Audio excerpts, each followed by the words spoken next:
నమస్తే అమ్మా.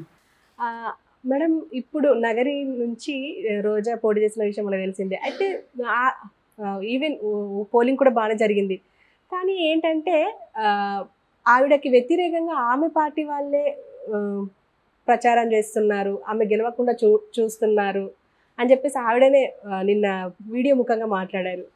అంటే నిజంగా అలా చేసే అవకాశం ఉందంటారు? ఎందుకు చేసి ఉండొచ్చు అంటారు? ఎందుకు చేయరండి, చేసి ఉండొచ్చు కూడా. అది మనం లేదు అని అనుకోక్కర్లే. ఇప్పుడు మనం చేసే పనులే మనకి తిరిగి కొడతాయి అంటారు, మీకు గుర్తుంటే. మనం చేసే కర్మఫలాలు మనకి తగులుతాయి అన్నట్టుగా ఆవిడ మిగతా వాళ్ళతో ఉండే తీరు అది ఆవిడకి మైనస్ అవ్వచ్చు, ప్లస్ అవ్వచ్చు. సో ఇక్కడ ఆవిడకి అది ప్లస్ అవ్వకుండా మైనస్ అయింది.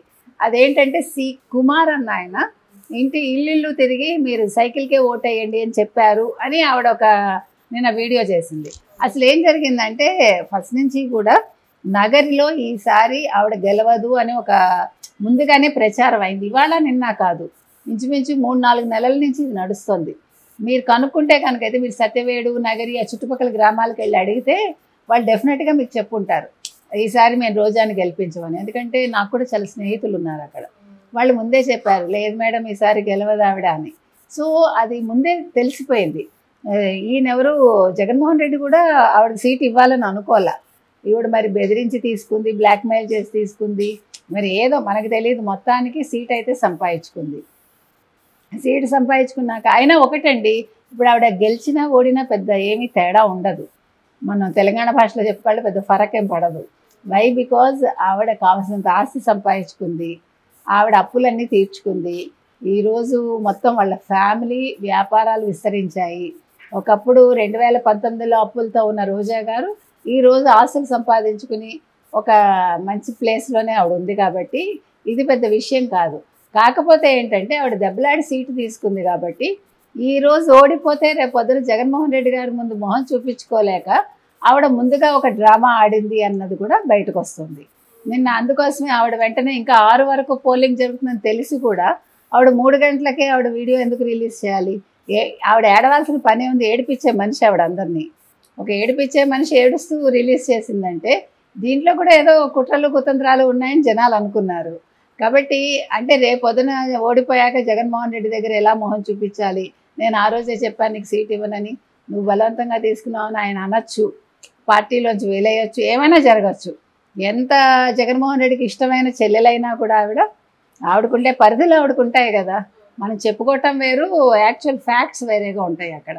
ఇంకొకటండి, అసలు ఈసారి ఆవిడ ఓడిపోవటానికి కారణం సగం ఆవిడ అహంకారం, తర్వాత వాళ్ళ అన్నదమ్ములు, వాళ్ళ భర్త చేసిన ఆగడాలు, నగరి నియోజకవర్గాల్లో మిగతా వాళ్ళని ఎదగనివ్వకుండా, వీళ్ళ పర్మిషన్ లేకుండా జగన్మోహన్ రెడ్డి బర్త్డేకి అనుకుంటా వాళ్ళు ఒక ఫ్లెక్సీ ఏదో పెట్టారు.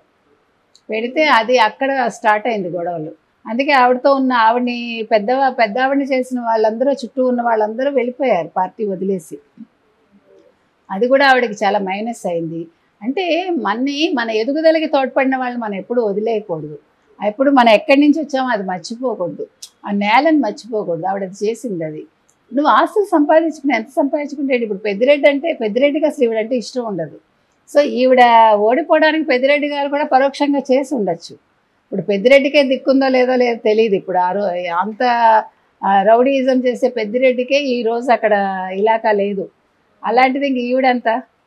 కాబట్టి రోజా ఓడిపోయినా గెలిచినా పెద్ద తేడా ఏం లేదు. కాకపోతే ఇవన్నీ డ్రామాలు. ఇప్పుడు ఏంటంటే ఆవిడ ఓడిపోతే ఎక్కడికి వెళ్తుంది? మెడ్రాస్ వెళ్తుందా? వై? బికాజ్ ఇప్పుడు నగరిలో మొహం చెల్లదు, ఇక్కడ జగన్మోహన్ రెడ్డి గారి తాడేపల్లిలో ఉండలేదు, జబర్దస్త్ వాళ్ళు పిలవరు, సినిమాలకి వెళ్ళలేదు. సో ఆవిడ నెక్స్ట్ ఆవిడ ప్రస్థానం మద్రాస అని ఒక క్వశ్చన్ మార్క్ అంతే. అంటే ఇప్పుడు అంటే జబర్దస్త్ ప్రస్తావన వచ్చింది కాబట్టి ఎందుకు అంటే జబర్దస్త్ వాళ్ళతో ఎక్కువ వైరం పెంచుకుంటుంది అనుకోవచ్చు? ఎందుకంటే వాళ్ళు పవన్ కళ్యాణ్ సపోర్ట్ చేశారు కదా. ఇప్పుడు జబర్దస్త్ టీం వెళ్ళి పవన్ కళ్యాణ్ సపోర్ట్ చేశారు, నోటికి వచ్చిన మాటలు మాట్లాడేశారు. ఈవిడ అనవసరంగా వాళ్ళ జోలికి వెళ్ళింది కదా. ఇప్పుడు వాళ్ళు ఒకవేళ పవన్ కళ్యాణ్ సపోర్ట్ చేశారు అనుకోండి, నీకెందుకు?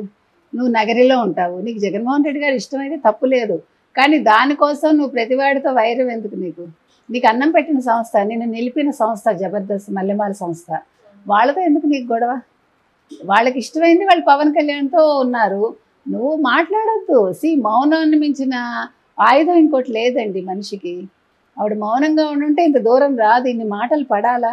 ఇన్ని ట్రోల్స్ నీకు అవసరమా? ఇంత నెగిటివ్ అవసరమా? మన లైఫ్ ఏంటో మనకు తెలిసినప్పుడు మనం తక్కువ మాట్లాడితే జీవితంలో ఉన్నత స్థాయికి వెళ్తాం. అది మర్చిపోయి అనవసరంగా మాట్లాడితే రోజాలాగానే చేసుకుంటారండి. ఇప్పుడు జబర్దస్త్ వాళ్ళకి ఇష్టమైన వాళ్ళు పవన్ కళ్యాణ్ సపోర్ట్ చేశాడు. వాళ్ళ ఇష్టాలు. ఇప్పుడు వృత్తి వేరు, ప్రవృత్తి వేరు.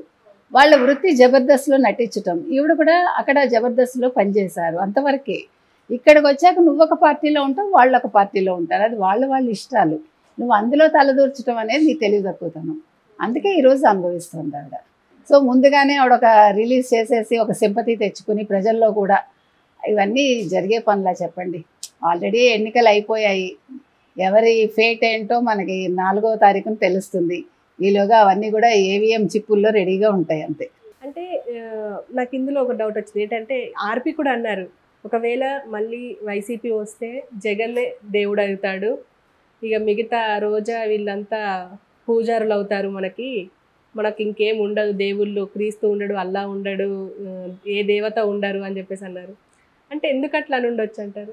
ఎందుకంటే ఇప్పుడు మీకు అర్థం కావట్లేదా? అసలు జగన్మోహన్ రెడ్డి తప్ప. ఇప్పుడు జగన్మోహన్ రెడ్డి ఫోటోలు మీ పటాపాస్ పుస్తకాల మీద వచ్చినప్పుడు, ఇప్పుడు జగన్మోహన్ రెడ్డి ఫోటో ఒక సర్వే రాయి మీద వచ్చినప్పుడు, రేపొద్దున మీ ఆస్తులన్నీ కబ్జా అయిపోతే ఇంకా అతనే కదా దేవుడు మీకు చచ్చినట్టు. మీకు అర్థమైందా? ఇప్పుడు ఇవన్నీ వంత పాడేవాళ్ళు, ఈవిడ ఒక పూజారి అవుతుంది, సజ్జలు ఒక పూజారి అవుతాడు, లేదా చిన్న దేవుడు అవుతాడు మీకు, అంతే కదా. మూల విరాట్ ఒకళ్ళు ఉంటారు, కింద ఉత్సవమూర్తులు వీళ్ళందరూ అవుతారు మీకు అర్థమైందా? ఆర్పి చెప్పింది అది. సో అది తెలుగు రాష్ట్రాల్లో ప్రజలకు ఎక్కువ ఉంటే నిన్నను ఓటింగ్ సర్లే మారి ఉంటుంది. అయితే మారిందనే అంటున్నారు. వార్ వన్ సైడ్ అని అన్నారు. పోలింగ్ శాతం కూడా 81 దాకా వచ్చింది కాబట్టి డెఫినెట్గా కూటమి వస్తుందని అన్నారు. లేదంటే ఎవరి కర్మకి ఎవడు కర్తలు కాదండి. సో అది ఆంధ్రప్రదేశ్ ప్రజలు వాళ్ళంతటా వాళ్ళ ఫ్యూనరల్కి రెడీ అయినట్టు. కాదు మేము తెలివిగా ఓటేసాం అనుకుంటే వాళ్ళ భవిష్యత్తు బాగుంటుంది. అంటే ఫైనల్గా ఖచ్చితంగా నగరిలో రోజా ఓడిపోబోతున్నారా? ఖచ్చితంగా ఓడిపోతుంది ఆవిడ, నిస్సందేహంగా.